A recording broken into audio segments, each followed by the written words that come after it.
You're watching ESPN's Holiday Hoops presented by K Jewelers. Thanks for joining us here at beautiful Mohegan Sun Casino as we got our first game of the night. Alabama State out of the SWAC taking on Norfolk State out of the MEAC. This is the Toyota Chris Paul HBCU Classic presented by Walmart. What's up, everybody? Welcome courtside alongside my guys, Dallin Cuff. I'm John Shriffen. All right, we start with Norfolk State because they have been the premier team in HBCU basketball over the last few years. And you think Christian Ings has to have a big game for them today? Yeah, they've lost 3 straight, which, as you mentioned, this is not normal for this Spartan squad. And Ings is in his 6th year of college basketball, 4 of them with Coach Jones here as a Spartan. And he can make a 3, we know that. But wouldn't he's at his best, and they're at their best. And he's getting downhill, creating for himself and his teammates. But what they need to get things straight is on the defensive end. And you need leadership, you need commitment, you need communication, you need execution. That's how they break out of this 3-game losing streak, and that's what's been lacking. So Ings is a key to doing that. On the other side, another veteran player, TJ Matlock for Alabama State, has missed the last 2 games with a turf toe injury. But Dallin, we saw him warming up on the floor today. He's Coach's son. We're talking about him not because he's Coach's son, because he's nice. 2nd team All-SWAC last year, preseason 1st team All-League player. And when you look at that right there, you see his numbers. He fills up the stat sheets. He does all types of different things for them on both sides of the ball. So his absence hasn't been felt. Him getting back will help this team. But what they do, and he helped facilitate, is shoot a bunch of threes, guys. This is a game where you have 2 different styles. They're going to shoot threes and rely on the three-pointer. The other side, for Norfolk State, they're going to try to get downhill, get in the lane, get themselves to the free throw line. Should be a fun matchup. Head coach for the Hornets in his 3rd season is Tony Matlock. Had a great conversation with him this week. He said, we play fast, we get shots up, and he said right now at 4-6, we're about where we thought we would be at this point in the season.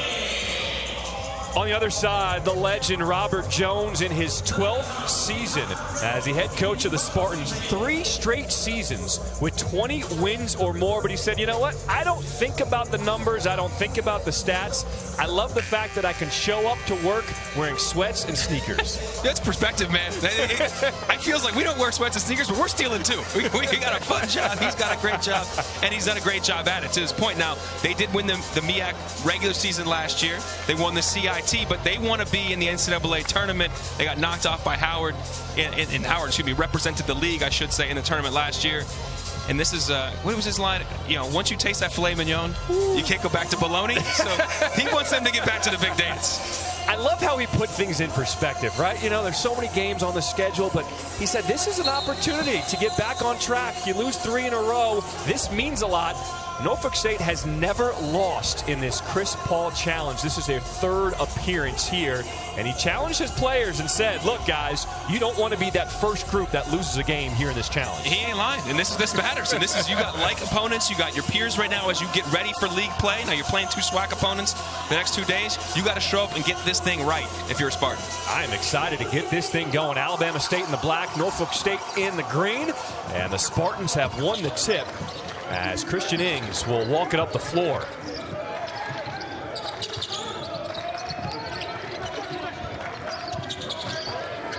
Ings was looking for the lob. You can see being patient early on. Ryan Moore Jr., corner jumper off the mark. And the offensive board, the putback up and good for Jalen Myers. Alabama State's got to rebound the basketball. It's been a problem for them at different times in the season. They were minus 11 on the glass in their last outing. They've got to be able to clean up because they defended that well. That back screen action didn't get shook by it, but you got to finish the possession. Take a look at the starting lineup for Alabama State. No TJ Matlock. We'll see if he will make an appearance in this game. Corner 3, Tyler Mack, too strong. The board to Moore Jr. Spartans bailed out there. Miscommunication on that side. 2 guys ran at the ball. Got to talk and communicate. Missed 3, bailed them out.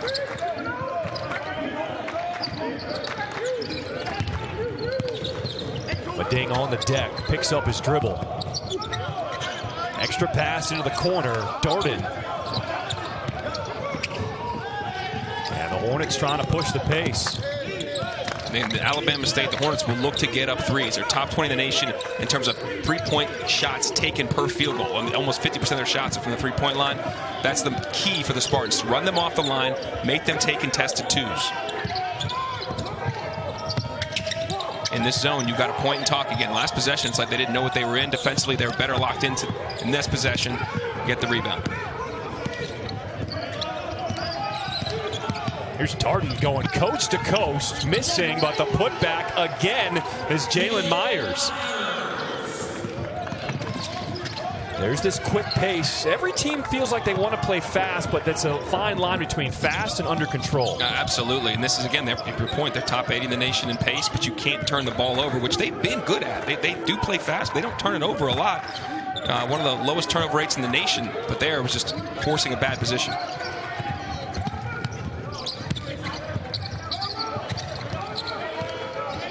Seven on the shot clock for the Spartans.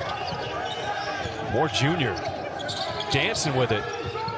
With the step-in jumper, and it goes. Okay, 6-0 lead for the Spartans. That was a great recognition of the switch. They switched it late. Ocon, a big center on you right now. That's their leading scorer. Really leads the MEAC in scoring, just over 19 points a game. And Moore, good up and, won't say up and under, Billis will lose his mind, but a nice shot fake and finish. See if Alabama State can figure it out here on this offensive end. The three left short, and a foul on the rebound.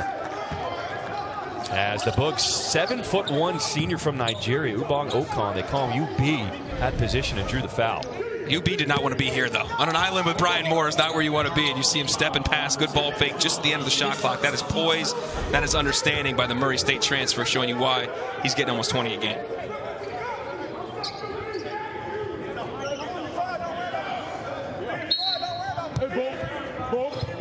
Knox to inbound. Dangerous pass.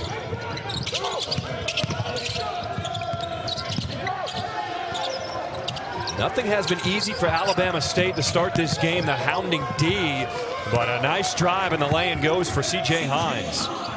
Mading just completely lost in the backside defensively. You got to see ball, got to be ball you man and see ball you man. He had his back to the ball while he was under the basket, allowing a layup. Robert Jones was none too happy with that.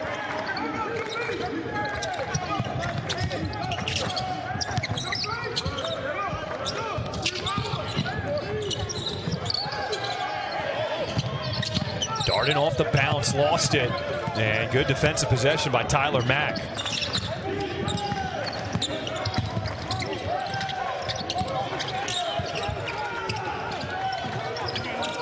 Give it to him. Ocon, that's why you'd be upset. He had position there for a second. You got to throw that to his target hand. Deep three off the mark. Moore Jr. so dangerous with the ball in his hands, off the window and in. Great use of his body. Put that shoulder right into the defender, but back the other way. Transition D is a huge key in this game, too.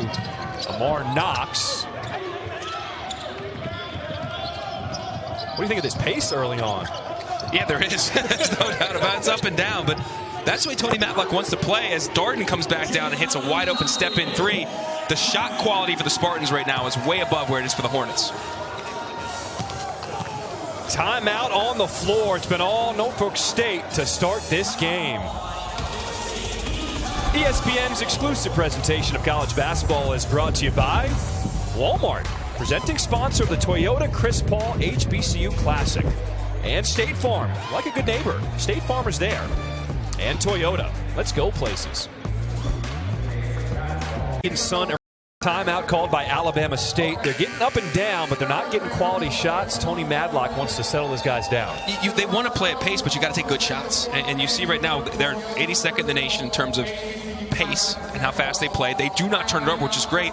And they get up and a lot of their points come from the three-point line. And then 41% of their points come from the three-point line, which is critical. The problem is they're 0 for 5 from the three-point line right now because they haven't taken good ones. They had one possession, was their last one, where they got a paint touch off a transition, paint touch, kick, open three. The other ones have been contested.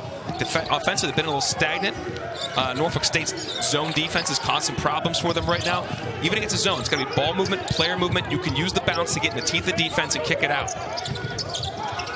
Everything for the Hornets is very extended. That's a good word for it. You saw again the 3-2 zone. They tried to drive a gap before it was even available. You turn it over.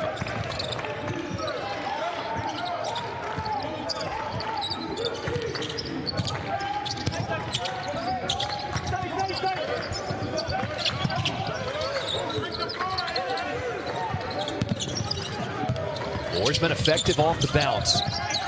7 seconds on the shot clock for the Spartans. Three with a hand on a face. Terrence Jones off the mark. Let's see if the Hornets can get on track this possession. There is Tony Madlock Jr. on the floor for the first time. A good sign for the Hornets. Missed the last 2 games, and you know, when you have that turf toe injury, it is one of those nagging injuries that's just tough to go away. The pain doesn't stop. It's how much are you feeling it, and how much can the adrenaline carry through, how much can you not think about it. You see the size of that young man. He is physically imposing it. They need his playmaking, they need his shot making, they need his defense and rebounding too.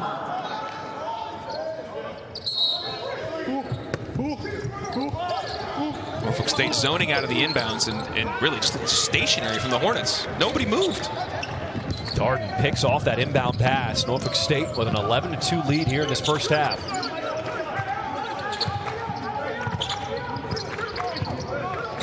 Nice slip Pick and roll, Bladen, and he'll be fouled going to the rim.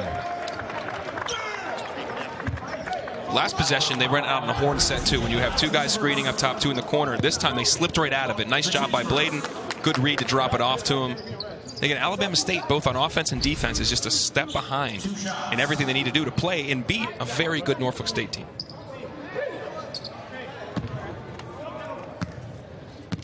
Bladen shooting 55% from the line this season, and he makes the first. All right, we'll have a men's basketball matinee triple header for you all on Saturday on ESPN. We got Syracuse and Maryland to start us off at noon Eastern from the Barclays Center. And number 25, Clemson hosts Wake Forest. Cap off the afternoon, what should be the matchup of the day? 16th ranked Purdue and 2nd ranked Auburn. That one goes down in Birmingham. I hope Janai Broom can go for Auburn. I mean, coming off a shoulder injury, played the first 2 minutes of his last game. He's right now the National Player of the Year, and hopefully he can go against Purdue. If not, Matt Painter's not. He doesn't want to go. Matt Painter will be okay with that. What the SEC has done in the non-conference, it is scary. It's a joke, bro. They're going to beat up on each other, though, once the schedule turns. They will, but now they've racked up so many wins that they are all quad 1 wins.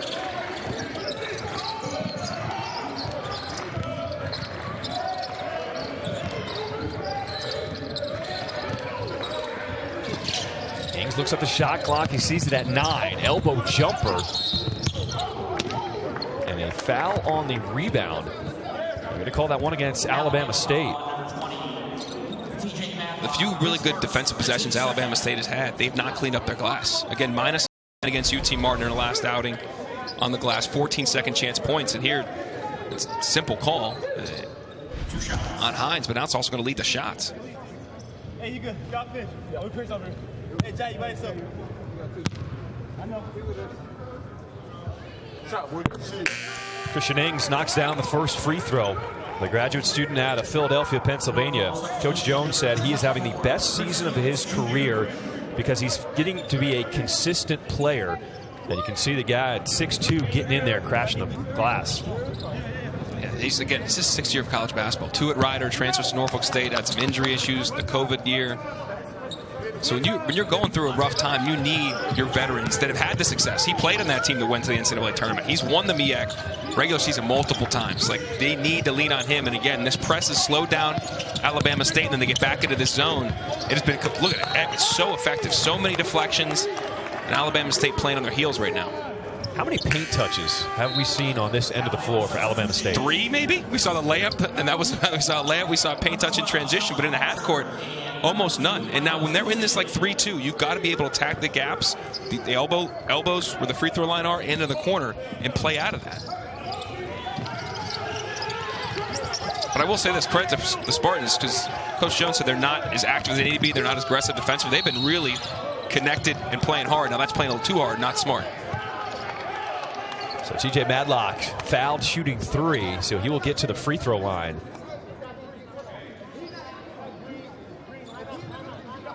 Now, with Madlock off the floor the last 2 games, they have been severely out-rebounded. He is a guy at his guard spot, can crash the glass.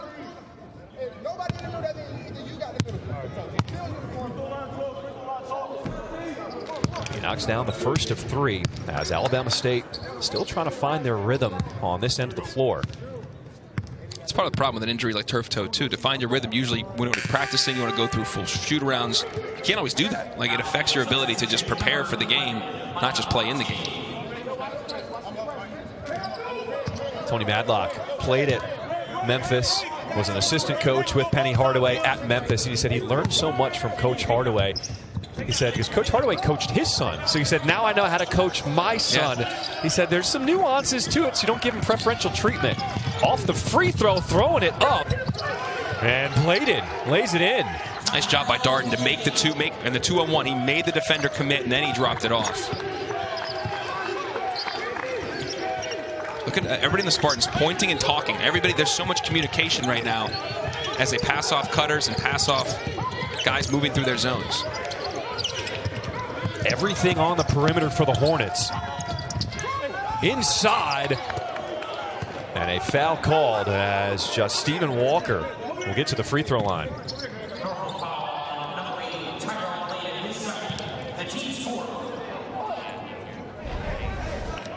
Now Bladen on the late closeout. It was fortunate that ball got through. Deflected off a foot, kind of rolled over to Walker. This is a very good response by Coach Jones's team for the Spartans to have a 3-game losing streak, struggle defensively, and really come out from the tip, understanding the game plan, run them off the three-point line, communicating through your zones, and changing defenses, and then executing offensively. On the other side, Alabama State, if you're not played well, you're going to be down 10, maybe 9. You're right there. No panic time. I did like when they ran a little press here, 3/4 court press, to kind of change the rhythm of the game offensively for the Spartans. That's a good idea, but you can't get beat over the top. Then we'll allow that 2-on-1. And think about it. They go inside to Walker. Good things happen. He makes the first as he goes to the line now to shoot his second.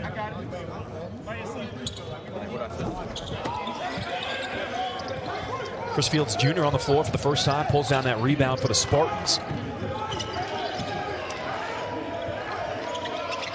Now the Hornets go zone here. They're kind of a 2-3, so you want to tack that at the top, right in the middle of the free throw line and through the gaps. Nice job. Ings inside, had that stripped away by Octave. Good hands by Octave, because that was a great executed play off of the zone. Pulling, Matlock, nothing but nylon. This is the rhythm Alabama State wants to feel now. Great ball fake. Used the ball fake to move the defender and then got a little more space to shoot the 3. First 3 of the game falling for the Hornets as they cut the lead down to 7. Curly Jones wide open. That's because it was an illegal screen by Fields Jr. They didn't have that communicated well. Fields just stood stayed still. He was fine. But he moved that leg out there to take Jones out.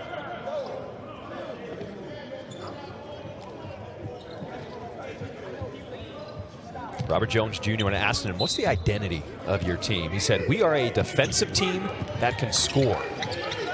Defense first, and he said this 3-game losing streak is because we've been thinking offense first. Yeah, you got to know who you are. You got to play to it. Good ball movement. But that's the shots you want for Alabama State. That's great possessions. Didn't go in. Now you got to transition back. Nobody stops ball, and Fields Jr. throws it down.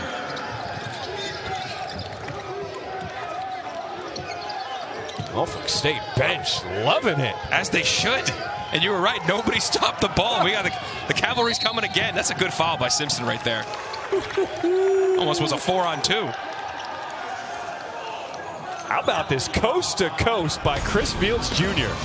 Sophomore from Petersburg. Off the rebound. It was a great offensive possession for the Hornets. It didn't look like it then. Heads up.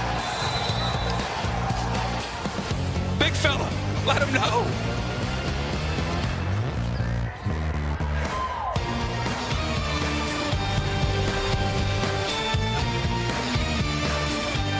Has some Memphis roots, played with Penny Hardaway at Memphis from '89 to '92, then was an assistant coach under Coach Hardaway from 2018 to 2021. So he learned so much from Coach Hardaway, and he said he's got that Memphis feel to his Alabama State roster. He said there's something a little different about a Memphis baller. A little different, a little more grit, a little more toughness. Which he said we need to show a little bit more of that today. But Tony Matlock, great player in his own right.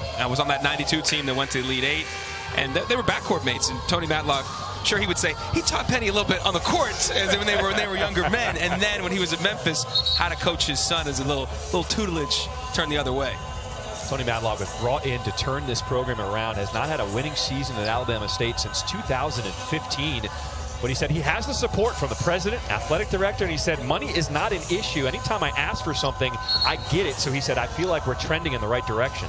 That is a rarity for many coaches outside of the Power Four to ever say, I have the resources and I have the support from the president on down. And he was very proud of that, happy with that, and saying, now we got to do our part of the job here, and they're working on it. 9-point lead for Norfolk State. Here's the trap. We're in a 1-3-1 here. You want to attack this through the lane line, extended and into the corners. Inside, that one's partially blocked by Walker. That's and good. That'll be a goaltend on Walker. It's almost every good defensive possession that you got to finish the possession. You got to find a way to come away with rebounds. It helps your offense to transition to defense. It should be your offense because you can't transition out of that, and that's an obvious goaltend. Good call by the officials. Kuelma Ding not quitting on that play.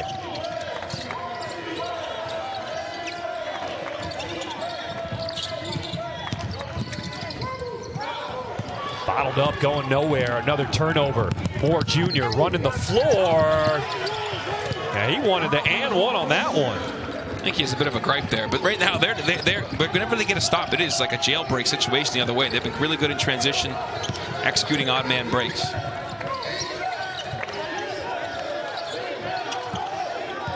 Madlock will back it out. Trying to spread the floor for Alabama State. And they're in it. Kind of like more of a man-to-man. They followed it up on the screen there at the end, and that's a tough call on the moving screen. But there was no ball or player movement the entire possession. Now this was created because Hines really forced a bad possession one way. Now we're coming the other direction. Moore's got great body control. He's got good body control, uses his shoulders well. And he's under control, always looking at the rim when he's going to the 10 to finish. Moore's a guy who leads this team in scoring. And you know, when you are the leader in scoring, defenses now will start collapsing on you. And you are the focus of the scouting report. He's had to adjust to that. That's hard, yeah. When you're the first guy they want to shut down. And he's let the game come to him today. He's really been good throughout the course of the game. And made it another rebound. Another rebound. He lays it up and puts it in. Norfolk State on an 8-0 run. As the drive by Madlock will get the whistle. Already 8 second chance points. We're only 10 minutes into this game.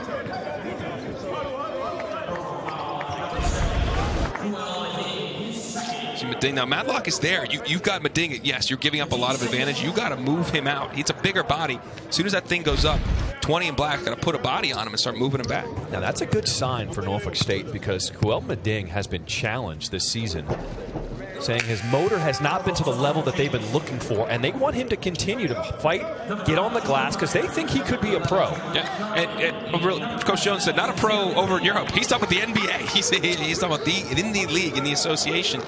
And he's necessarily not wrong. Like the guy has a ton of physical gifts. He's got a long body. He's got good touch, 6'9", 210. And he keeps maturing it off the floor, which helps him on the floor. That's part of the problem. He's got to want to be a player and want to show up on and off the court all the time. Under 10 minutes to go here in this first half. That has been dominated by Norfolk State and their defensive pressure. Ings trying to split the D. Moore Jr. left his three short, and the board Octave. Faded on it. He shot it almost coming down and fading. Makes your shot. That's never really going to go in. I do like the Spartans have adjusted to any defense really quickly. They're not on their heels, and they get into stuff right away and are getting good looks. Same. Sincere McMahon on the floor, tracking down that rebound for the Spartans.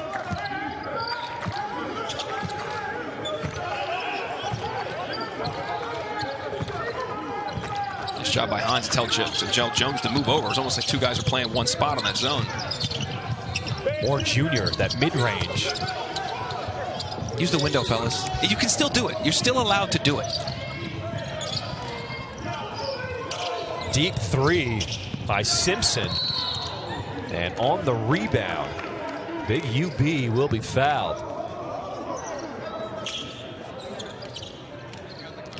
We got a couple of holiday hoops women's basketball games for you. Saturday on ESPN2 and ESPN+. Number 9 Duke squares off against USF at noon Eastern from Tampa. And then we got Audie Crooks leading Iowa State into Stillwater to take on Micah Gray and the 10-1 Cowgirls. Should be a great Big 12 battle. I love that. Audie Crooks is a baller. She's nice. She is an absolute handful on the post. But Oklahoma State, they've been playing really well. And you're playing at home, that's a tough game. Interesting to see the stars emerging in women's basketball this season. Who takes over? Yeah, whether it's Juju Watkins or Paige Beckers, who obviously applies her trade close to here, Hannah Hidalgo from Notre Dame. You can keep going. Like, that's what separates the women's game from the men's game. Is there's a lot of names that a lot of casual sports fans know and even will know more come March. 100%.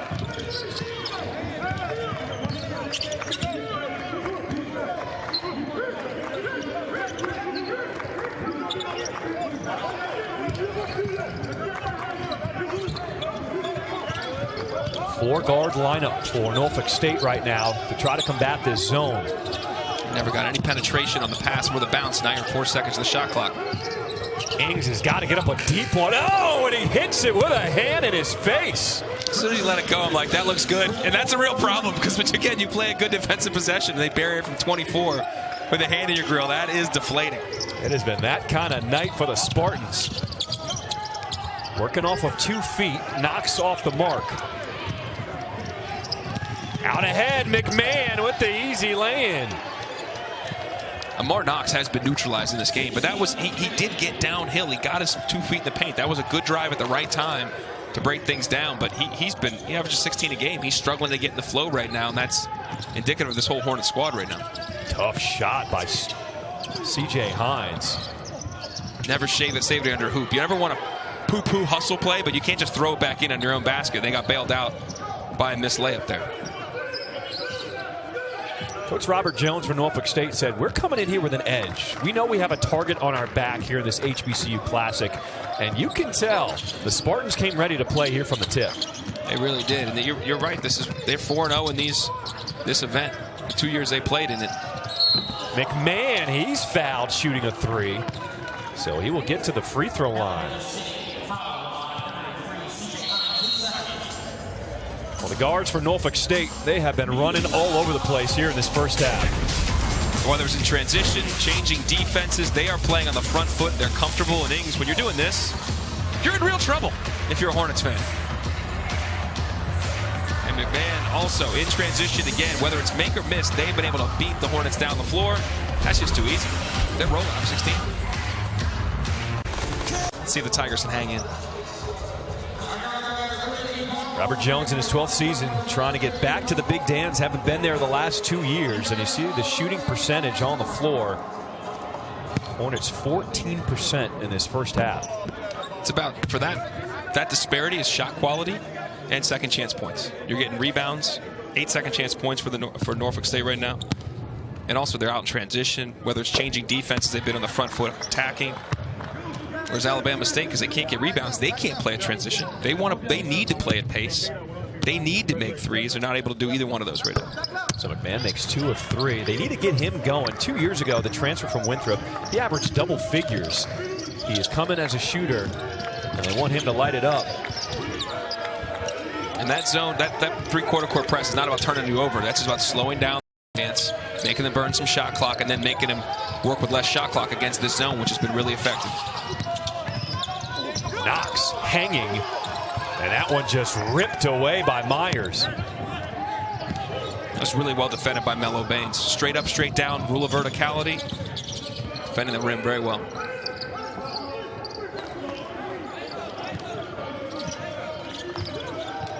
Impressed with the patience on this end of the floor, too, for Norfolk State. They don't play at a fast tempo. They're more about executing. And then they recognized, again, they came out in a man. They recognized it quickly. They got in a set, and they ran their horn set, and they came out of it. Drive, layup, attempt, free throw line. That's what they want. They want to force closeout situations, especially Ings. And he wants to put on the deck and get himself to the line. They're very good in terms of their free throw rate. They're very good in their two-point percentage because they tend to take a lot of shots in and around the rim. Well, you said this was the guy in the open that had to have a big game for Norfolk State. Christian Ings, second on this team in scoring at just over 13 points per game. And the thing that I wanted to see him do was kind of help lead this team on both ends of the floor. And they came out absolutely prepared, ready to make the right play on the offensive side of the ball. And more importantly, we keep saying it, defensively, they have been locked in. The team that has struggled the last 3 games, which were all losses, are now holding Alabama State to 13% from the field right now. And 1 of 9 for 3.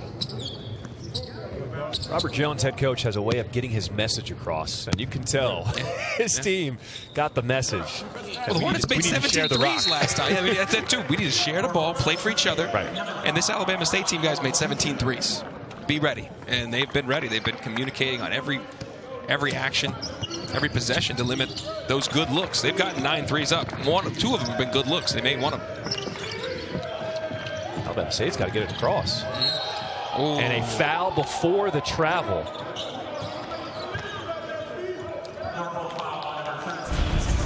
And McMahon knows that was tough. He's the right of way to move in that lateral motion. I think Hines was just trying to get it over. To your point, he was worried about the timeline, so he was just going. That's going to get them a cheap chance to the free throw line, which they need right now in this 1-on-1 opportunity. So C.J. Hines, a 67% free throw shooter. This will be the front end of a 1-on-1. Hines, a guy, 2-year starter. Just under-recruited out of high school. Went the JUCO route. Took him a year to adjust to this D1 level, but they feel like this is his year where he's really going to contribute and take over. See that 9 line against UT Martin. He had a big-time game. They made 17 threes. He along with Simpson. Guys had the kind of performances they need, especially without Matlock there. Now this is like a 1-3-1 extended. Let's see how they attack this. That was a force by Moore, but he might maintain possession.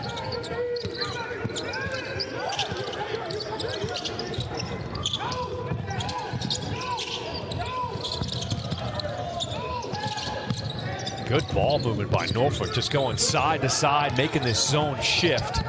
Inside they go to Baines, and has that one blocked by the 7-footer. And then a foul committed. And Baines, he found good space when they finally broke down that zone and got a penetrating pass. But just because you get the shot blocked, you got to get back. You don't just give OB a chance now to walk 80 feet and go to the free throw line. Now, he's not a great free throw shooter, but you don't want to just bail him out as he gets back to the line for the 2nd time today.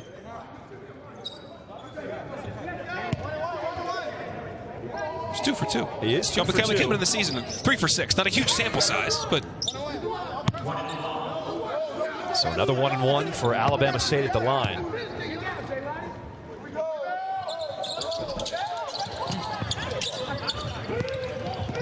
Let's see if they run this again. When you have the guys up high, you've got Darden up there as well. Now, you can't just lob the ball back and forth. You want to be able to attack these guys, have a guy in the corner, play out of that corner, or play out of the top of the elbows, if you will. Look how far the 7-footer is out, guarding that 3-point line as he drops down to the free throw line now. Trap in the corner. Nice job. Moore Jr. rims out, but he gets his own miss, and it'll stay with the Spartans.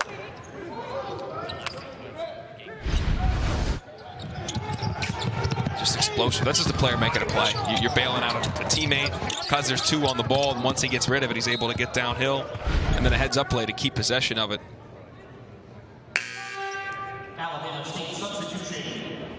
Sometimes when you're Batman, you got to figure out a way to respond. It's easy to be Robin, but when you're Batman.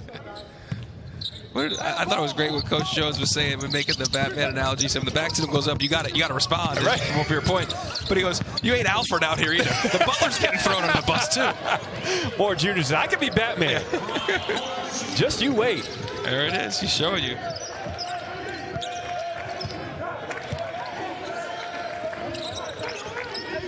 A 20-point lead for Norfolk State, their largest lead of the game. Again. Walker. And UB, the big guy, keeping it alive. The 3 hoisted off the mark. And Moore Jr., another rebound. They've done such a good job protecting their paint off the pounce or the pass. They can't get any penetrating. That was one of the few penetrating passes we'd seen the Hornets be able to make.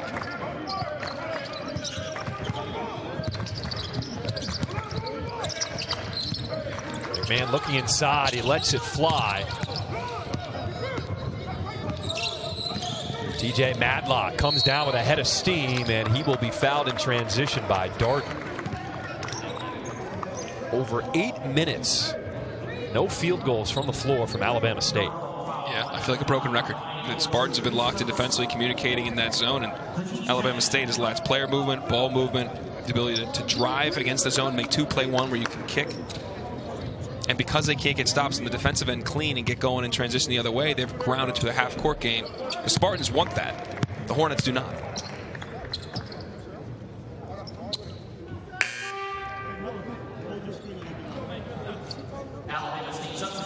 It has been all TJ Madlock so far offensively.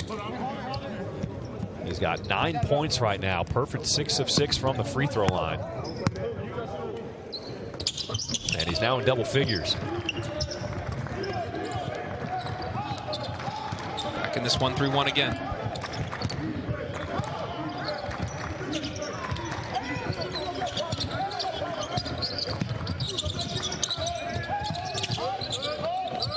Moore Jr. thought about it. Still plenty of time to work with.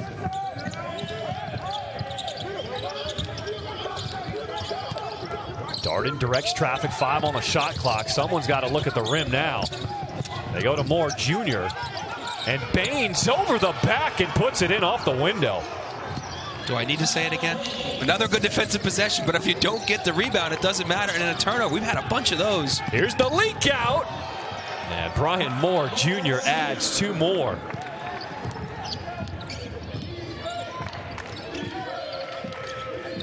This feels like a statement by Norfolk State in this first half. Yes, it is a locked-in performance of people guys that came on a mission to prove a point and get right after 3 straight losses, and they're doing it.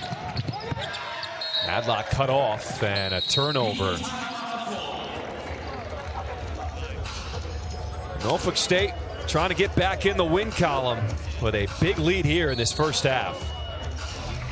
ESPN's exclusive presentation of college basketball is brought to you by K, the official partner of couples who love the game.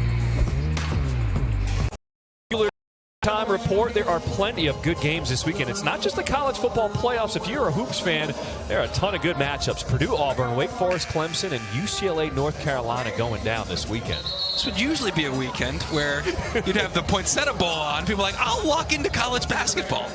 We got some big football games. I get it. But there's also some great basketball games on Saturday, too. College football has extended their window. Just owning the windows. And then the NFL wants to take Christmas Day, too, from the NBA. We just got... Football's behemoth. Hey, true hoop fans, they know. They do. This is true. This is true. And they're out there. They're out there. They're out there. We appreciate you joining us here on ESPNU. Alongside Dallin Cuff, I'm John Schriffen. Love calling this event to get to highlight HBCU basketball on national TV.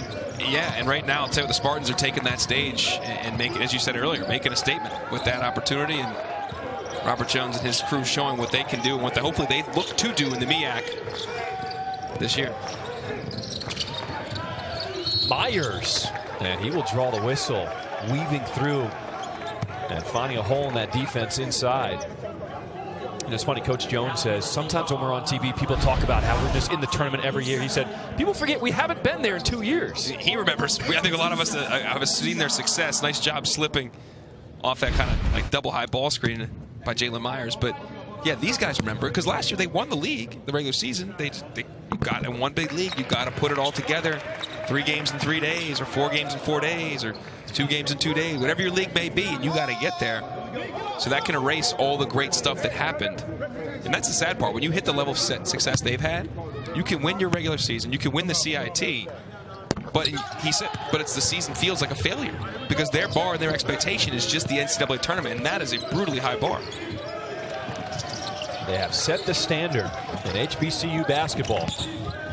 Knox had it one, stripped away. Norfolk State with numbers. Myers, and a block is called. Now, Coach Jones said Jalen Myers has been the biggest surprise on this Norfolk State team so far this season because he can do a little everything. Put it on the floor there. He can shoot the 3. It's a good steal, too, because that's how he's just spark it. And, you know, when you get guys in this transfer world from different places, it either may take a year, sometimes it takes right away. You're like, oh, what did we get here? And he came from UT Martin, and you kind of learn and see how those guys develop. And sometimes when they get, every coach will tell you this, when you first get them on campus, that's when you really know what you got. And so it's like Christmas. Sometimes you open a present, you're really excited. Sometimes you open up and say, I don't know about this. Buyer's remorse, if you will. Now, he got more playing time because of the injury to Chris Fields Jr., and he was playing so well that he's basically taken over the spot.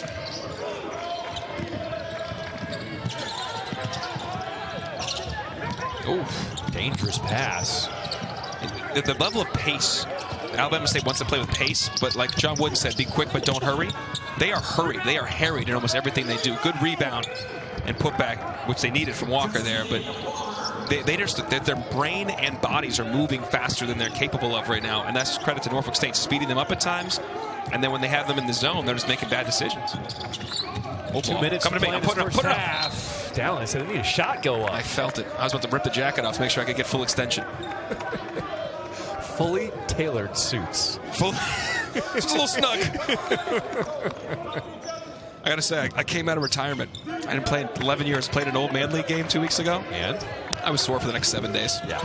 It was a bit much. But you showed up to work. I did. Showed up at the Tomlinson Middle School, where the ballers reside. There is Chris Fields Jr. Foul called against him. Norfolk foul number 24, Chris Fields Jr., his second. 2 shots. Marnox almost 75% from the line this season. And he cans the first. The annual NBA on Christmas Day tradition continues with these 5 star-studded games on ESPN, ESPN Plus, and ABC. You get the Spurs and the Knicks start the day at noon Eastern, 9 a.m. Pacific. You got a special real-time animated version of the game on ESPN Plus and Disney Plus. Then it's Timberwolves Mavs, Sixers Celtics, Lakers Warriors, and the Nuggets and Suns cap the night. 5 of the best gifts anyone could ask for. Christmas and NBA, a tradition every year. Can I add the noon game too? Monica's calling a game. They're going to make an animated character of her. Oh, that's awesome. She's a character in her own right, but you get an animation of her. Like, she should have like IP. There should be like IP off of this game from her being an animated character. I can't wait to see it. That's my daughter, who's 6, excited to see it too. Noon Eastern. Get the younger fans involved. Yeah, it was cool. Watch the Super Bowl last year, Nickelodeon version. Daughter was locked in. I was like, let's do this even more now that Monica's going to be an animated character. She told me the other day. Ooh, nice running, a lay-in. Jalen Myers. That is control. Control, the kiss. Beautiful. Dude, even with this lead, Norfolk State has not taken their foot off the gas. I mean, you look at Robert Jones, you can see him in your screen, folks. He's coaching every possession as hard as, like they're down by 20. And that's what you expect from a winning program. They have expectations that they set internally that must be met. 4 on the shot clock. Knox. Good penetration. Couldn't finish. And it's Baines with the board. Under a minute to play here in this first half. And a timeout called by Robert Jones, as he wants to make sure the Spartans finish this first half the right way. We'll come back after this quick break. Excuse me, miss? They've been effective. They've been man the last couple of possessions. It looks like man as you can see it now, so they would know that, identify it, and get right in their set. They also got the redshirt freshman Jordan Leaks on the floor. There is Leaks with a touch right here. Myers at the free throw line. Pulls with a hand in his face. And Alabama State will slow it up. Shot clock turned off to end this first half.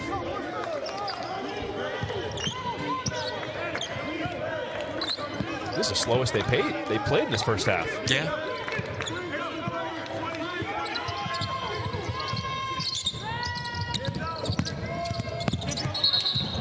And a kick ball is called with 4.2 on the game clock to finish out this first half.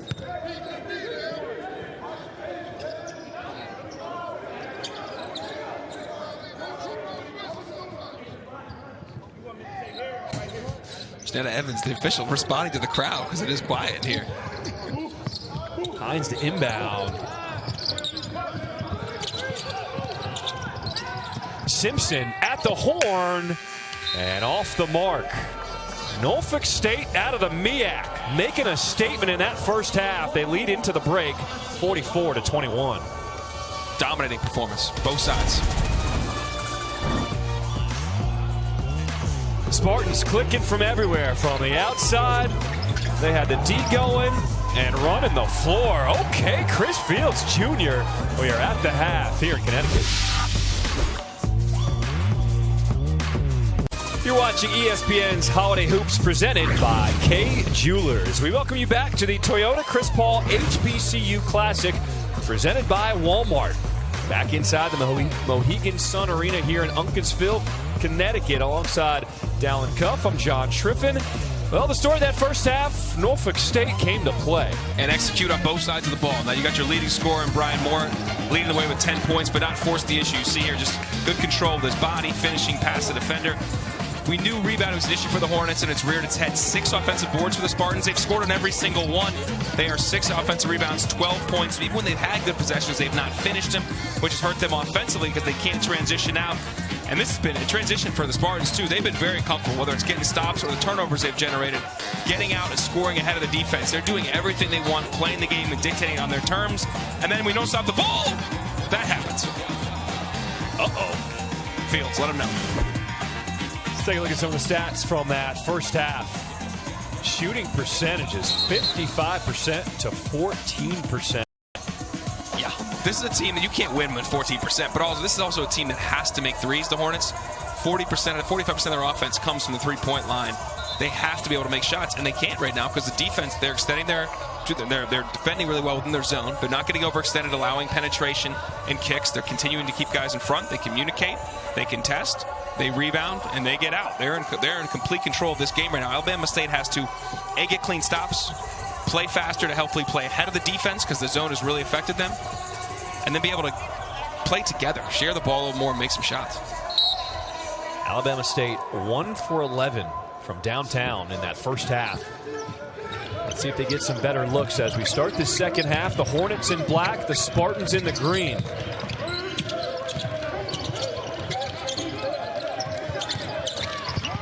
Knox with that in-and-out dribble. With that defense, there's help everywhere you look in this zone. Deep three, too strong, and a rebound to Moore Jr. Had it taken away. Hines, his runner.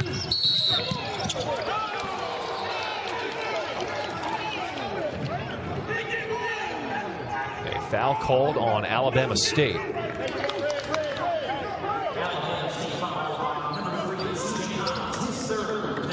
So the foul on Hines will be his third personal. Oh, and there's a steal. Hines, a good look. That one halfway down. And the follow for Mack not there. We'll say this, the Hornets have come out there, better energy. They get the offensive rebound. They get a steal right there. Norfolk State's got to finish the deal. They played great 20 minutes. You got to play great 40. Knox just blows by everybody. I don't know what Tony Matlock said in the locker room, but it seemed to work. Yeah, absolutely. That was a phenomenal just move. Good body control again, but getting it. And they want to play at pace. Top 85 in the nation in pace. Norfolk State's bottom 100. They're not trying to play fast. They're not scared of it. They're not trying to do that. The Hornets are trying to push pace. That was a great job of Knox just being aggressive. Ings inside. Tough look. And it looked like Darden might have been shaken up after that play.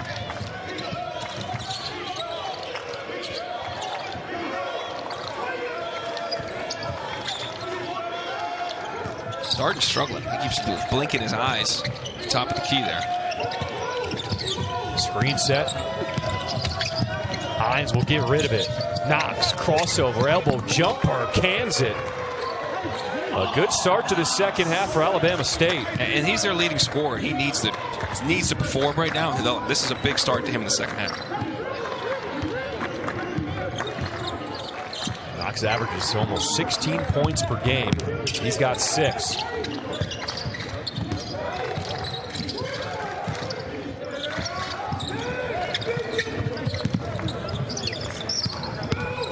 Ings trying to slice through the D. Moore Jr. He has so many spots on the floor that he can get to. He does, and that was created, though, by Ings. Getting into the lane, jumping off 2, drawing that attention, pitching it back to Moore. Now Moore, to your point, gets to a spot, very in control, knock it down. This is Knox trying to answer, too strong. And Moore Jr., another rebound. Is that inadvertent or? Trying to see, I think somebody has blood on the jersey. Dante like Carter, it's Darden. is it Darden? Yeah. So Darden will have to check out. This does give the Hornets a chance to set up a pressure. They've been effective here in the first 2 minutes of causing trouble for a little bit of the Spartans, but they just back out of it.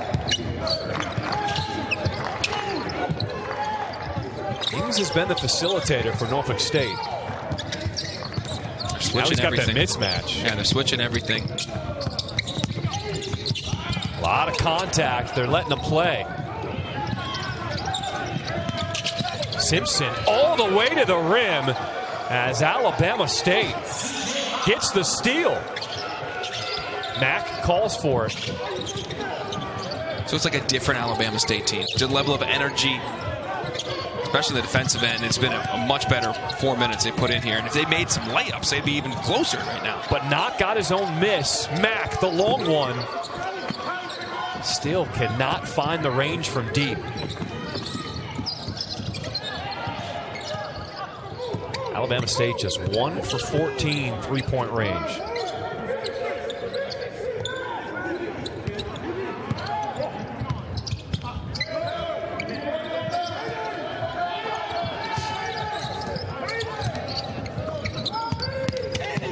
Moore Jr.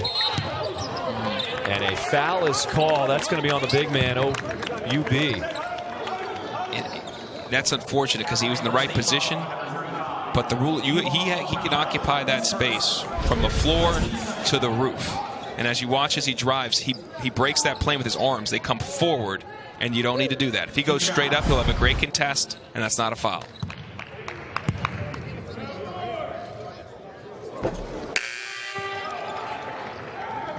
It does feel like a different intensity to this game, right? Alabama State clearly knows they needed some kind of a run, and they started the second half pretty strong. They got embarrassed in the first half. You're on national TV against a Norfolk State team where coming in has been the class of the MEAC over the last 5 years, and you didn't show up. So they've showed up here the last 4 minutes. They came ready to play. They've been aggressive. They've stepped up in the press. They've got some offensive boards, got some defensive stops. They look a lot more alive, and conversely, Norfolk State looks like we punished them in the first half. We're going to chill. Robert Jones ain't going to stand for that. A 1-2-2 press.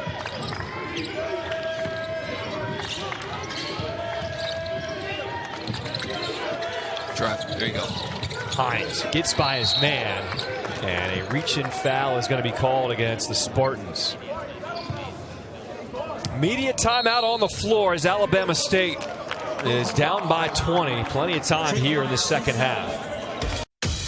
Back here, Mohegan Sun, where Alabama State struggled in the first half. The second half, they look like a little bit of a different team. This wouldn't have happened in the first half. Straight off a rebound, Amar Knox goes coast to coast.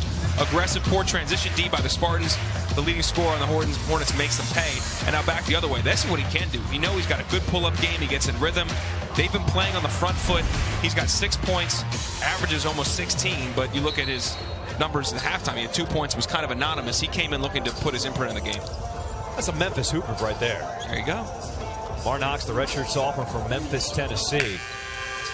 Trying to claw Alabama State back into this game.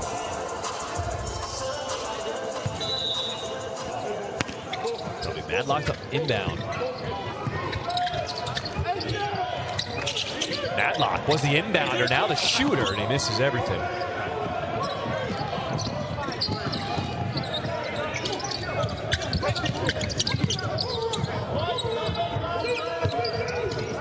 Ings, stutter step. Tough rebound, and Alabama State is winning these 50-50 balls now. And it helps. Look at when they can get a rebound, them get out in transition. Now it's bad execution, but you're able to get out in transition, and it leads to an open three. The second three of the game to fall for Alabama State as Micah Simpson knocks it down. What Norfolk State can't do is get stagnant. They're playing this man-to-man where they're switching everything. So yes, Ings is going to have some mismatches. Moore is going to have mismatches. Just because you get the big on you right away, you don't isolate and let everybody stand around and lock in on you. You still got to move and take advantage of those mismatches. I apologize, that last bucket, C.J. Hines. 17-point lead. And that one's stripped away. Here goes Hines the other way. He doesn't have numbers, but he puts it in anyway. This is an outstanding start for the Hornets. They've done it on the defensive end, which has helped them offensively. And their bench is alive right now, showing a whole different attitude they did in the first 20. Moore Jr. says, all right, we got to put an end to this. Stephen Walker's under there. Stephen Walker was under there to contest it. He kind of flew by. Remember, he has that vertical wall. He's long. He's athletic. Stand there, elevate straight up, and make that guy go through you. Walker stepping out.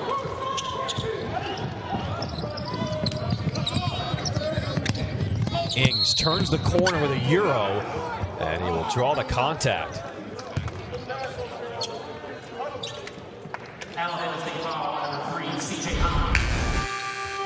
You can't win a game when the team shoots 55% against you the first half like Norfolk State did, but that's great hands by Walker, picking the pocket. Hines the other way through some contact. But that was created because, again, there was a mismatch. They stood around, and they go right there, and they get the turnover. That 4 fouls on Hines is important. He does help them on both ends of the floor. That's Jeanette Evans, Jeanette Graham, the official, said, knock it off. She don't play. And then Mike Octave then just pushed his defender, pushed Myers. Like, that's a little risky, man. She tells you to knock it off. You don't then push it right away.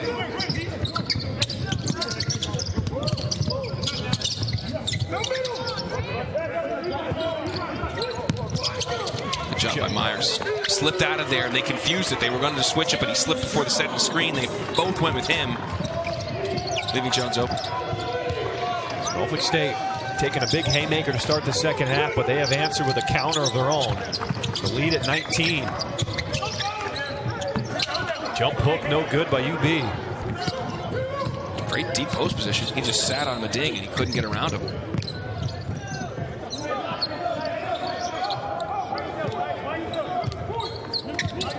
They have tried, but you cannot speed up Christian Ings. He's a grown man. He's playing this game for a long time. 6-year college basketball. He's in complete control. You never foul a jump shooter either. Ings will get a trip to the free throw line to shoot 3 after that foul committed by TJ Madlock. Alabama State foul on number 20, TJ Madlock, his second, the team's 4th.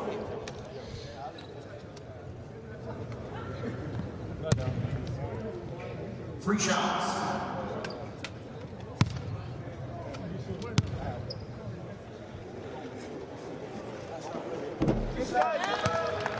We've got a men's basketball matinee triple header for you on Saturday on ESPN. Syracuse and Maryland start us off at noon Eastern from the Barclays Center. The number 25 Clemson, they host Wake Forest. We cap the afternoon with what should be the matchup of the day. 16th ranked Purdue and 2nd ranked Auburn. It goes down in Birmingham. I mean, that's going to be a great game, a neutral venue. Yeah, right. Matt Pater and crew don't think that too much. But Janai Broome, playing or not playing, is a story going into that game. National Player of the Year leader right now from Auburn. Goes down a couple minutes into their last game. Shoulder injury. They said it wasn't serious, but we'll see. And you do wonder, when they've already racked up so many wins, if he's not 100%, you've got that grueling SEC schedule. It starts the week after. You have sights on winning that league, winning your league, winning a national championship. Do you play him in a game like this? Yeah, you don't risk him this early in the season. Well, we'll find out at 4:30. Yeah.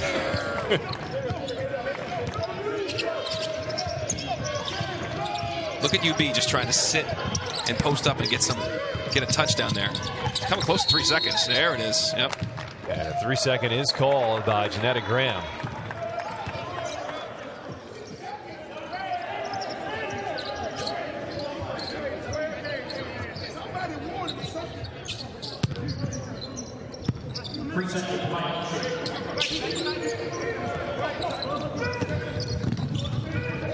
Norfolk State has not had any problems with the press today. They have broken it with ease pretty much every time. That pressure there is more designed to waste some time off the clock. But to your point, none was wasted there. They gave it to Jones, and he was going to the timeline in 2 seconds. That looked like it was off the foot of Jalen Myers, a turnover. Norfolk substitution number 24, Jermari Correction, number 24, Seals Jr. So Chris Fields Jr. will check back into the game for the Spartans.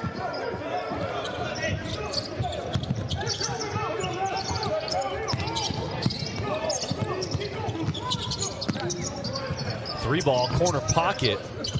And the tip-in is good for UB, the 7'1" center. He's done a really good job of carving out space in there, using his body well. Nice touch there on the tip.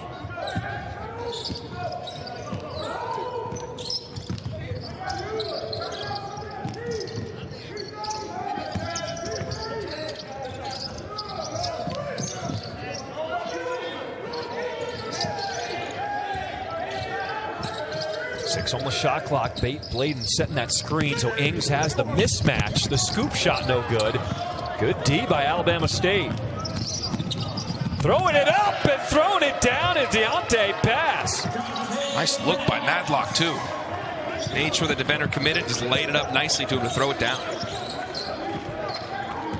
This is a completely different Hornets team. It is, but the crazy thing is Norfolk State's kept them at arm's length because they continue to make enough plays, and Fields is going to get fouled there. They've gotten their pace, John, in the second half. That's what would help the Hornets. They've been able to play up tempo, get shots ahead of the defense, and this is indicative of that. Challenge him, throw it up. Bass throws it down. Ooh, from the slam cam.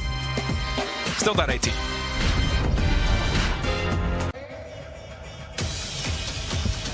Welcome back. It is time now for tonight's play of the game, brought to you by Toyota. Chris Fields, if you don't stop the ball, that happens. And there really wasn't much Chris Fields could do on this side. He kind of bailed out with Tony Matlock. Bass catches the oop, throws it down. But now Chris back to the free throw line. Why have two when you can have why have one when you can have two dunks? Toyota. Thank you for your sponsorship.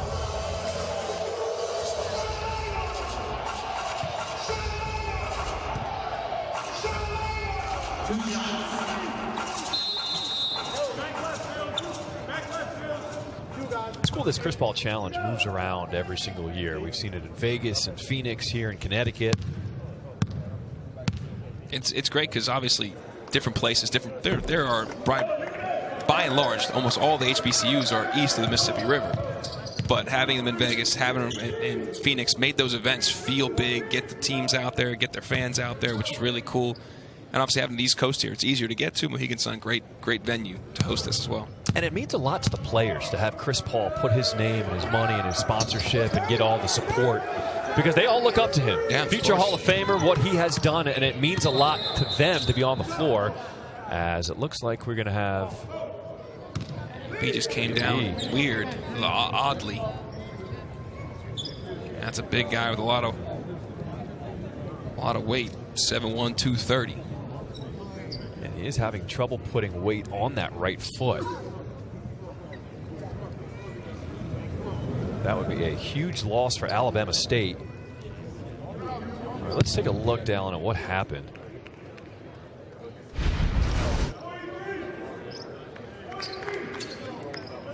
Friendly fire. Oh, yep. And anybody that's played knows what that feels like.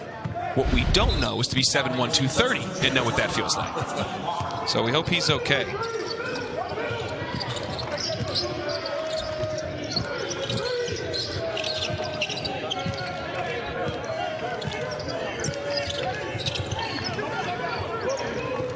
Nice job by Jones telling Fields to sink. He didn't want him to play that pass, and he left the corner vacant. It's a good job communicating. They get the ball to the free throw, and a nice pass as Walker rocks the rim. That was a bad job communicating. You know, Fields and Bladen were both kind of occupying the same space and not top of the cutter right behind them. The Norfolk State team is very veteran. They've got a lot of grad students, a lot of seniors, but possessions like that aren't common for them. That did not look good.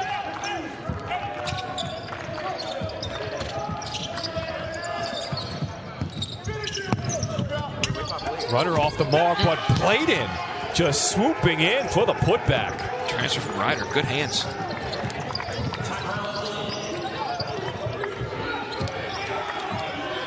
Every time it seems like Alabama State's going to get back into this one, Norfolk State has an answer.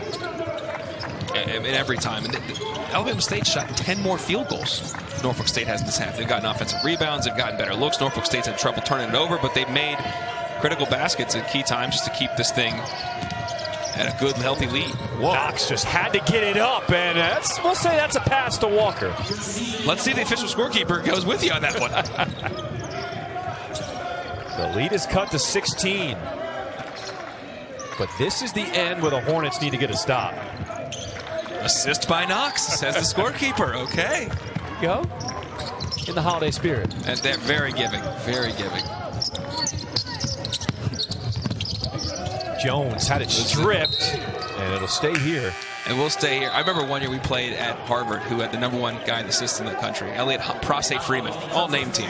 He's getting like 7 or 8 a game. Balls that would like dink through people's legs, off somebody's foot, and falls in the hands, lays it up. From Freeman! If you were playing at Harvard, no matter what happened, it was from Freeman! I was like, dude, it gave him 5 extra assists. So you're saying his stats are a little padded? A little. But he did finish the year top in the nation in assists. Blaine with a spin move, can't finish with the left. And that one goes off the Hornets. Nice footwork, just didn't get the finish. Took the words right out of my mouth. With 4 in the shot clock, too, to be a big guy, to not panic, to get to your move, to get to your spot. Didn't finish, but very well done by Blade.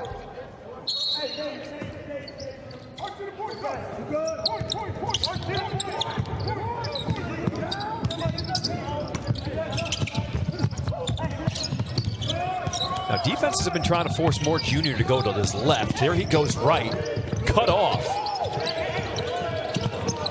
Shot clock winding down at 3. A deep one. There's the stop for Alabama State. That allows them to play and make a little bit of transition, maybe play ahead of the defense. Good transition D by the Spartans, though. I also like to change my Tony Madlock just to go to this man-to-man. We're going to switch every ball screen, but a bad turnover at a bad time. Fields Jr. looking at the camera as he throws it down. My man, he's big, physical, and he can get up, though. It's always important when you know where the camera's at. Where's my single in TV terms? Long rebound as C.J. Hines lays it in. And a quick timeout called by Tony Madlock. We will take this timeout and step away with them. Under 9 minutes to play here in the second half. Chris Fields knows he is on national TV tonight, and he is making the most of this opportunity. I thought his dunk in the first half, he wasn't going to top it, but, you know, when you turn it over, I love how he's ready to glide in. And if Drake never thought he was getting that ball back, he wouldn't. And then stare him down. This is called when you're in the studio. Where's my single? And there it is. Look at that. He found the key. He almost found the camera. Close. There you go. Slam cam. Gliding. Okay. Red shirt freshman. He's going to be a very good player for Coach Jones. Nice job of presenting himself in the middle of that zone pressure to break it. There he is with a spin move. Hand off to Moore Jr. and a turnover caused by Bass.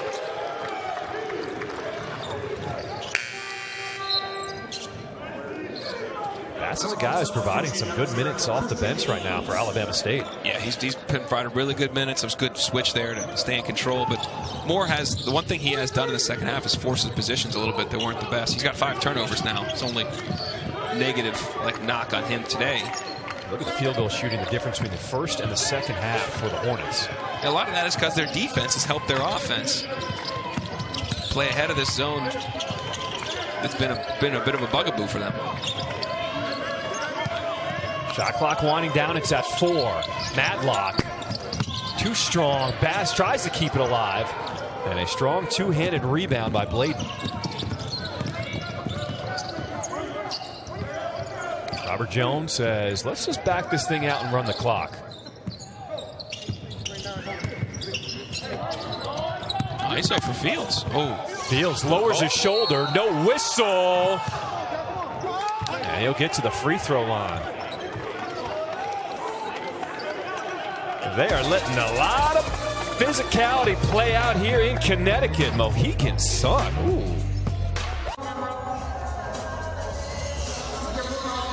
16-point lead for Norfolk State here in this Chris Paul HBCU Classic. The first game of a doubleheader here on ESPNU. Let's take a look at that last play. That's why Tony Madlock's upset. As Fields goes in, when you put that shoulder and the off arm comes up, that's a call. Now Fields is 240. He's all of 240.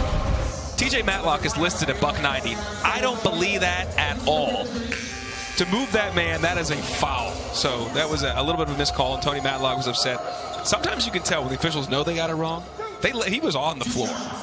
And you walk him back, and you calm him down, and you say, our bad. Because you don't tee him up when you know you're in the wrong. All right, here are the 12-team college football playoff first-round matchups from campus stadiums. Notre Dame hosts Indiana tomorrow night in South Bend at 8 Eastern on ESPN and ABC. Then TNT has Saturday's first 2 games. SMU taking on Penn State in Happy Valley at noon. Then Clemson, Texas. And then we wrap up the night with Ohio State hosting Tennessee at the Shoe in Columbus. This is going to be awesome. Like, I can't wait. I'm excited to see what Notre Dame looks like in Touchdown Jesus in a playoff game. That place is going to be electric. Obviously, the Horseshoe, Columbus is going to be great. Texas back where they feel like they belong and a chance to win a national championship. Not a bad path for the 5. And Penn State is a 6 seed if they can beat SMU. Pretty good path. Oh, boy. Shot clock's at 5. A long 2. That one is blocked from behind, but they call the foul as Walker will get to the line. Fans didn't like it. The Spartan faithful didn't like it, but first glance, this looked like a pretty clear foul call. Yeah, I think he got his hands both of them on each wrist almost. But now, did you hear what Coach Jones just saying? Yeah, win that rebound. Because you don't end that situation if you win the rebounding battle.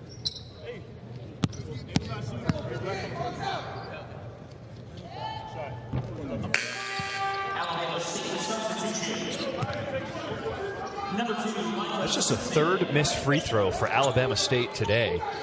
14 of 17 from the free throw line. For a team that only shoots just 69% in the season, that's a heck of a job they've done. And that's really kept it reasonable because they have earned their way to the stripe quite a bit. But Walker now misses both. Under 7 minutes to play here in Connecticut. There's the trap, and Bass got his hand in there but couldn't get the steal. Darden has to step to the ball. When every time teams are pressing, you got to come to the ball and you've got to meet it. Otherwise, you're asking for teams to step in front or get deflections. Bass is the Georgetown transfer, who they're waiting to see a little more from. He's certainly earned himself some more playing time in this second half. Go to that 1-3-1 zone now, which had some good effects. That's a tough pass by Inks. Matlock looking for contact, had it blocked by Pladen, and he is woofing at him. You see Matlock now. His dad, Tony's upset because he said shouldn't that be a foul if you're going to call foul on the defensive player on one side? So he's got a gripe. It's a tough place to inbound the ball in this corner.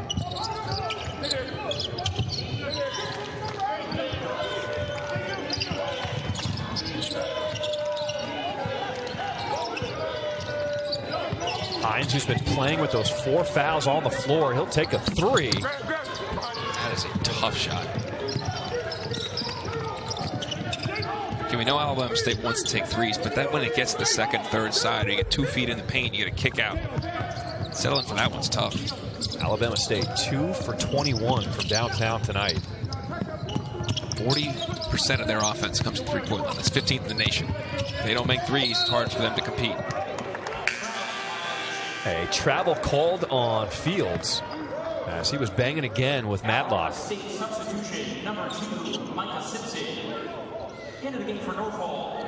Well, if you're going to make a push, if you're the Hornets, got to start now. Got to be now, yeah. And it really starts at the defensive end. You've got to be able to get stops, not just to keep Spartans from scoring, but again, that's helped their offense so much to play ahead of this setup defense on the other side.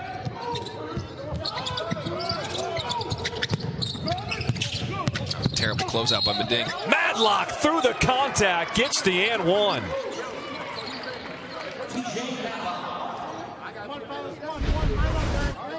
Meding's going to close out here. Look at his feet are just all jacked up. They're almost like, it's an open gate. They were so close. He had no balance, which really puts Myers in a dead position back there with one of the best guards in the SWAC, or wing players in the SWAC coming downhill at you.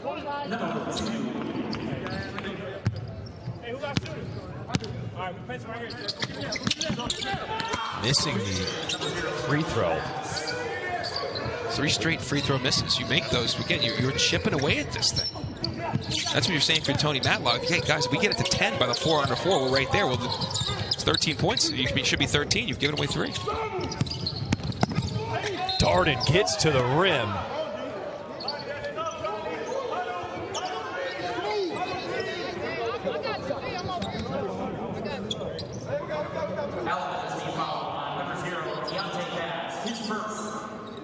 You see the urgency from Tony Matlock. Said something to fire his guys up coming out of the half. But they have not been able to get over that hump. Every time they get it within 16. Norfolk State now pushing the lead back up. Well, they'll look at this film, and when you're obviously playing back-to-back, you got to look at the film, learn from it, but you don't have much time to focus on that. You turn your page the next day to your next opponent. Now, that said, they will know, guys, we made like some of the free throws missed in the second half, but the layups missed, particularly in the first half. Yep. Really gives us a better chance to win this game. Also, just our approach. We didn't play our game. They played their game in the second 20.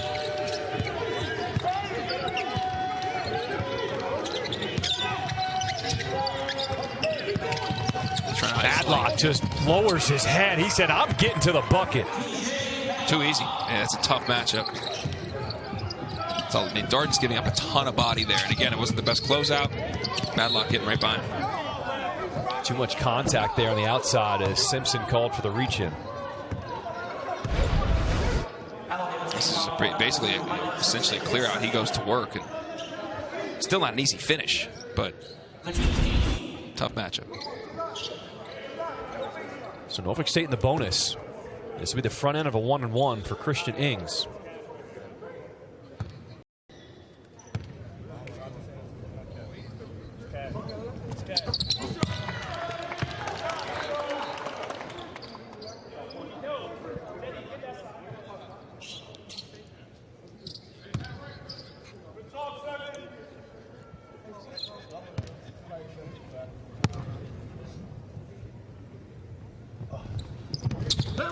Ings makes them both. He's got 11 points, 3 rebounds, and 3 assists. Now this pressure not designed to really turn you over. They want to slow them down, but Matlock's able to turn the corner.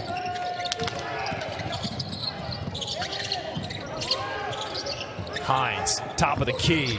They needed that one. It's a good look that time. He got the paint touch, ball reverse, extra pass. He had both his feet set. Oh. Man, for Simpson, that wasn't exactly Troy Polamalu. It was there in the air. He just reacted a little slow, but I thought that was going to be going the other way.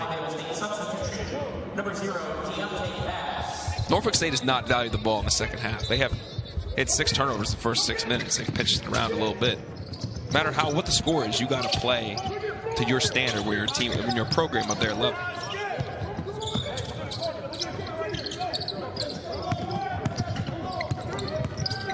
Ings, elbow jumper. Tony Matlock yelling at his team to push. Matlock stops, and he will be fouled by Mading. And we talked to head coach Tony Matlock this week. He said something he's really challenged his team with, their mental toughness.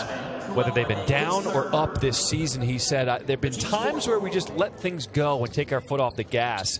And you can see they've got that mental toughness here in the second half. Absolutely. And that's part of the mental toughness piece that he'll be proud of, is to say, guys, we didn't bring it the first 20. But when you were down by 20 points, you came back and you really fought and you played our way. You played in transition. You defended better. You communicated better. You shared the ball better. All the things that you want to do.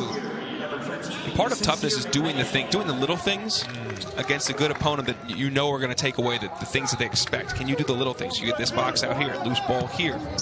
Help your teammate out there. Take a charge the other way. Rotate over and have your rotations proper. All those little things add up to really big things. Right there. That's big. Saves us possession. I mean, think about the UT Martin game they won. They were up 18 at the half. They were up 26 with 11 minutes to go, and UT Martin came back, sent the game to overtime. Tony Matlock challenged his guys, and they won that game in overtime after regrouping. And we've all played in games like that, as Simpson shot his block, where it's over. You think it's over. They come back, and then you're like, how are we in overtime? And when you walk over and you sit down, you're like, man, we got to do this. The other huddle is hyped as can be. So it takes a lot and showed a lot that his team went out and then they won by 10. Yeah. They really took control of that final 5 minutes. Good cut. Man, he had him.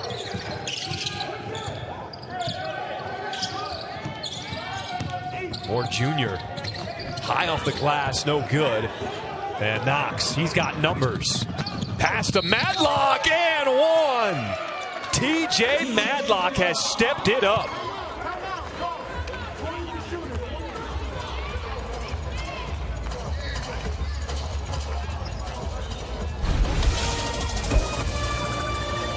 This is where they're at their best. They're playing in transition. He drops it off to Madlock, who's really helped take over the second half. He's been in control.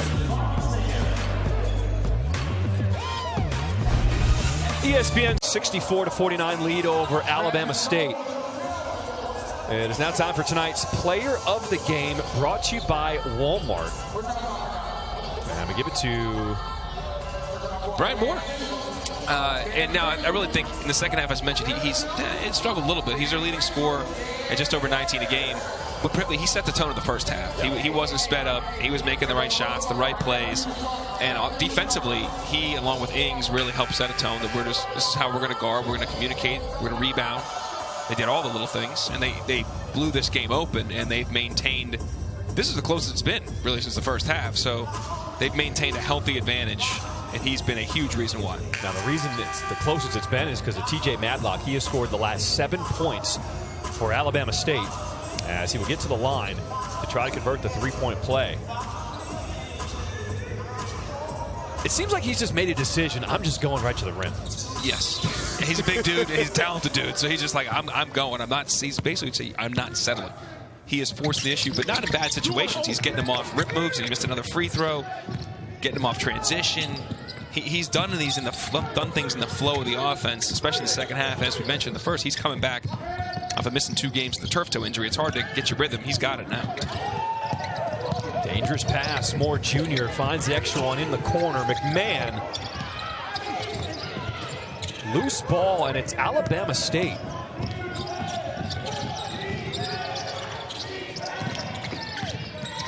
Knox finds a crease and off the window. This is the closest Alabama State's been in a while with under 3 minutes to play.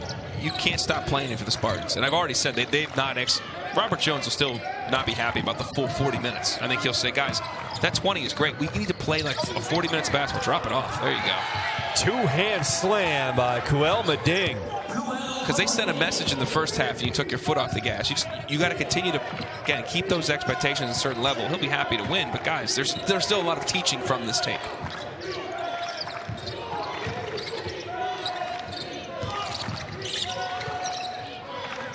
Bass from the corner. Alabama State now 2 of 24 from downtown.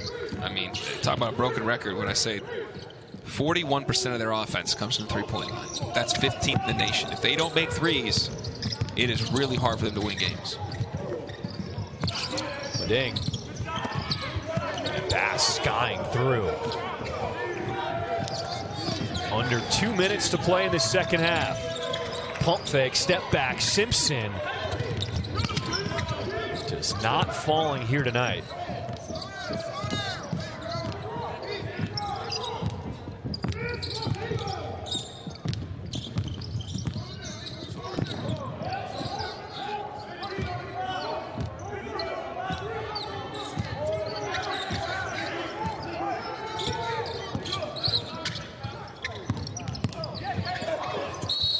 Myers. Yeah, he creates that contact. Simpson called for the foul.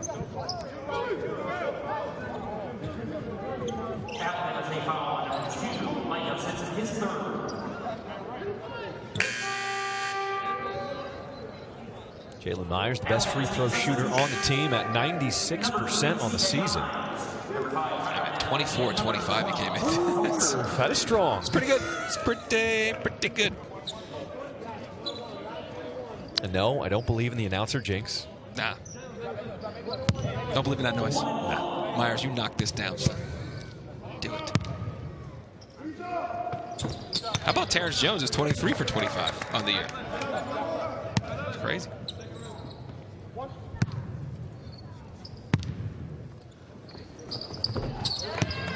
He doesn't waste any time either. Catches, one dribble, up. It's called confidence. It's just always say when I step to the free throw line, especially in a tight situation, I'm money. Like, you have the mental mindset, it's money. Don't even worry about it.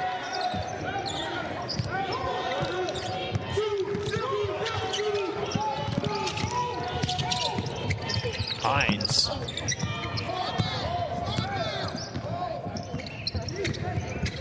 Well, for Alabama State, an incredible effort in the second half, but after that first half deficit, just too much to overcome. Too much. It's too good of a team in the Spartans. And you were starting from a deficit that was massive, and you did respond. But when you're playing a really good team, one of the classes, really, along with Howard, the class of the MEAC, as McMahon hits that, you got to bring it from tip.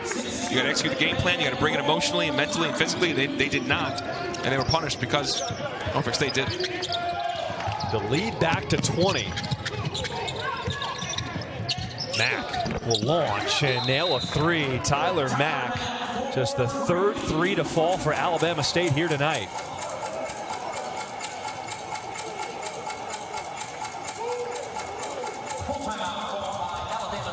Tyler Mack, the Maryland Eastern Shore transfer, knows all about Norfolk State as he played in the MEAC last season.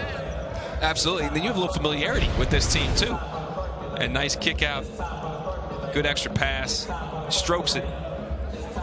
I know Kenny Blakeney, if he's watching, the Howard head coach, he's not too happy how much we've talked about Norfolk State. He can't be, because Howard has represented the league the last 2 years. Look, and that's now become a duopoly at the top of that league right now, and that's good. The more competition at that top is a good thing. We're just trying to give all HBCUs their shine. That's what this is about. You ain't lying. Kenny may not hear it that way. I don't know. But they'll settle this thing on the floor this year, man, as always. Excited for their season. Of course, we got Grambling State coming up next in this HBCU Classic, who represented the SWAC last year. That's right. Grambling State. Delaware State will be the second game in our doubleheader here back on ESPNU.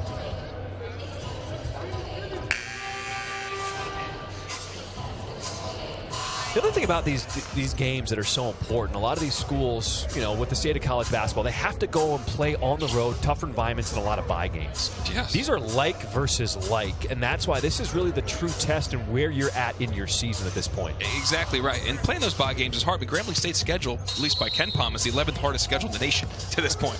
So the ADs know, the presidents know, we have to go out there, we get these money to go play these big schools on their floor, but hopefully it sharpens you mentally, physically, so when you get into league play or you're playing other like opponents, you can then stack your wins. So Grambling State last year were 2-8 at this point. They went on to win their league. They're 2-7 right now. They're in the same boat, the same coach, and a number of the same players. I'm excited to see them tip it up against Delaware State.